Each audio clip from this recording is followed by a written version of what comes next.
Si vous voulez vraiment atteindre une vraie liberté financière en 2026, écoutez attentivement cette vidéo-là. Donc, dans une autre vidéo, j'expliquais le fait que si on veut réellement atteindre un haut niveau, ça va passer par augmenter son revenu et non d'essayer de tout le temps réduire ses dépenses et d'économiser de l'argent.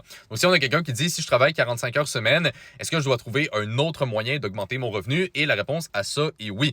Le problème, guys, que la majorité d'entre vous avez, c'est que vous êtes payé seulement par rapport au temps que vous échangez. C'est-à-dire que vous allez à votre job, vous échangez votre temps contre de l'argent et vous êtes payé en fonction de ça.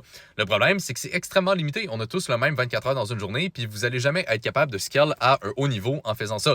Donc, les autres options, c'est soit d'utiliser le temps des autres, donc d'avoir par exemple une business et d'avoir des employés, donc là, tout le monde travaille sur le même projet, ou alors le troisième levier qui est personnellement mon préféré, c'est d'utiliser le capital pour faire de plus en plus d'argent. Et c'est exactement ce qu'on fait par exemple en trading ou aussi, mettons, en immobilier, mais donc de scale par rapport au capital en soi et non par rapport au temps que ça demande pour générer de l'argent.